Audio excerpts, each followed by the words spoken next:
Okay, so this is the last part of chapter 11, section 11.6 on therapeutic diet. So therapeutic diets are modifications of the normal diet and are used to improve specific health conditions.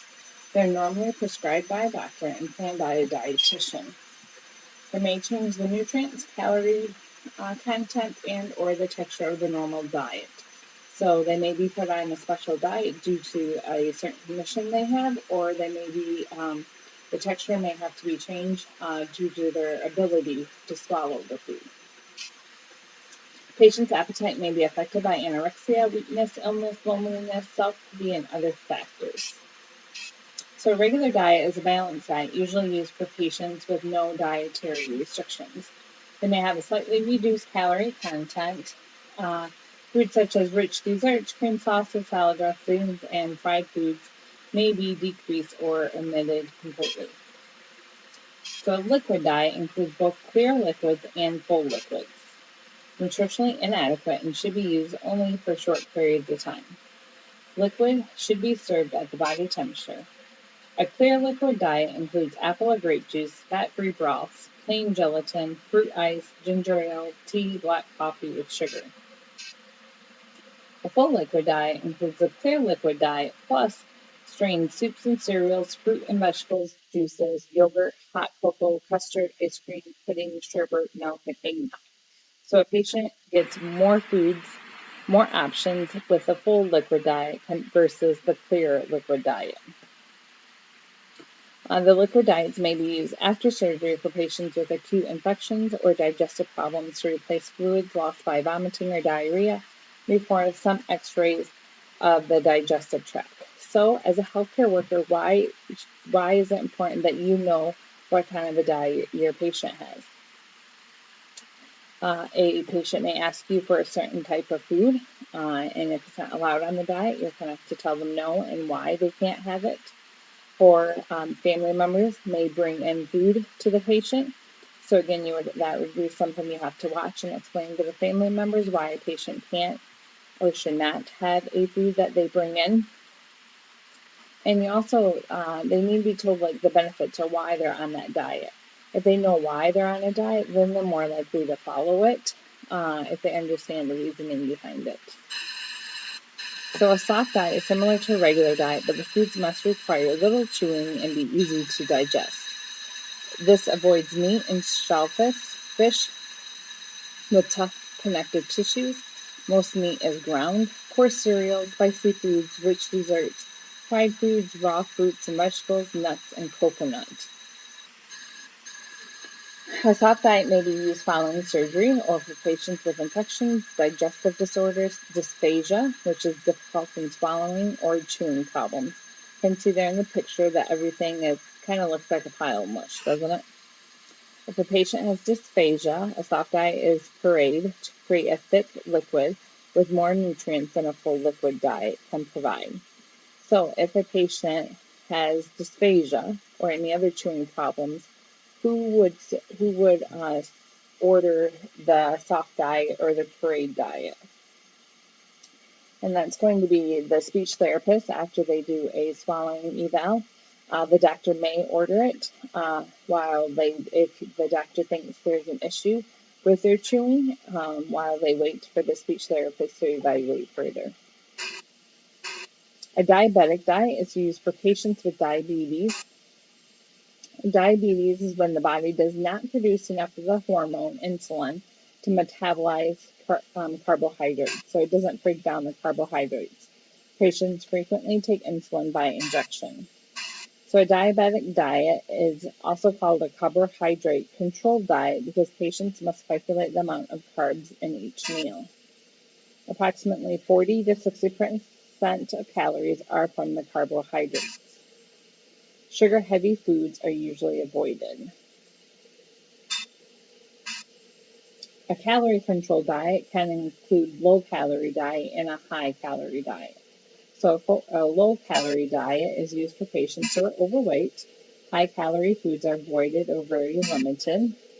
High-calorie foods are either, prohibited or very limited.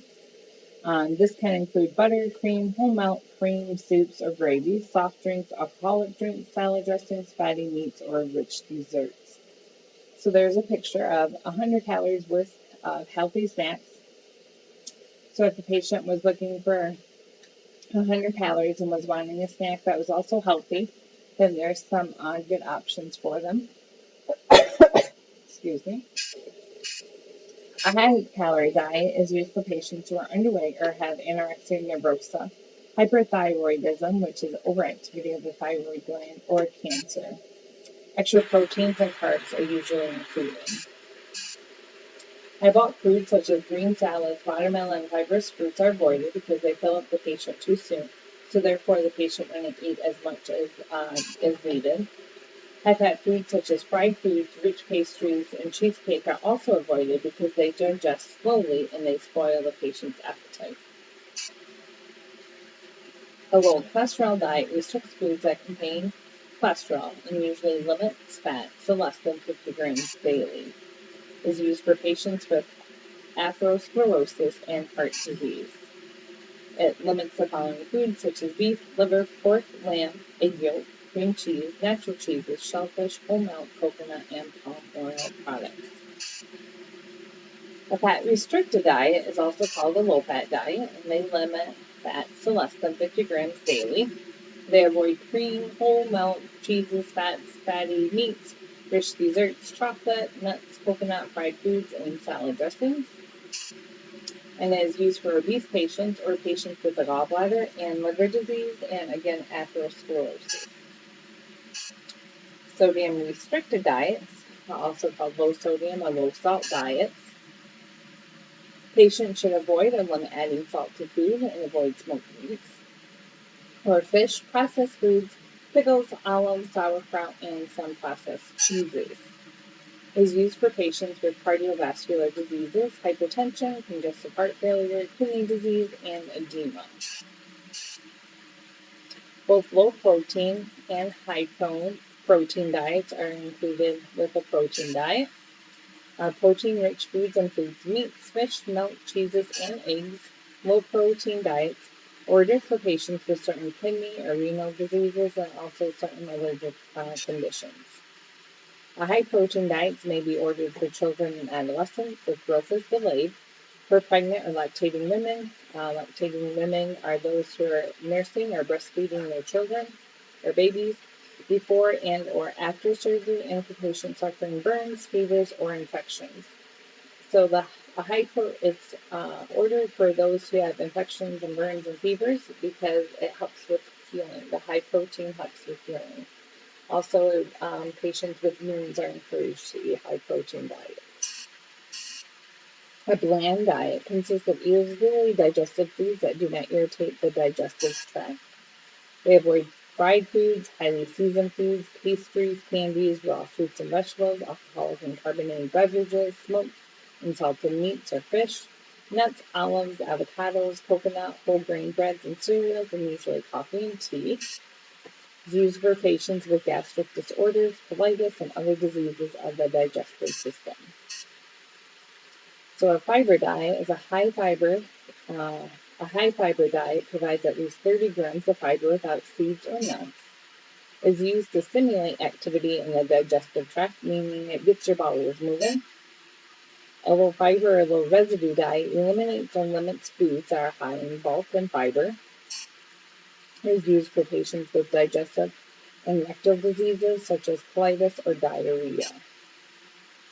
High fiber foods include raw fruits and vegetables, whole grain breads and cereals, nuts, seeds, beans, peas, coconut, and fried foods. And there's some, again, high fiber foods that will help you poop, like the one said. High fiber foods are good to get your bowels moving. Any trouble with constipation, then these are some foods that you should eat, or you would recommend to a patient. Therapeutic diets that restrict or increase certain nutrients may be ordered. Always check with the prescribed diet and ask questions if the foods seem incorrect, and try to include food the patient likes. If the patient will not eat the foods on a prescribed therapeutic diet, then the diet will not contribute to good nutrition. So what is the difference between therapeutic diets and fad diets. So the therapeutic diets are diets prescribed by healthcare professionals, doctors, dietitians, speech therapists, whereas the fad diets are diets that people try themselves to try to lose weight or whatever reason they may want to try a fad diet. So that's the difference between the two. Therapeutic diets are prescribed by a doctor or a dietitian or nutritionist. So that's the difference. So if you have any questions, let me know.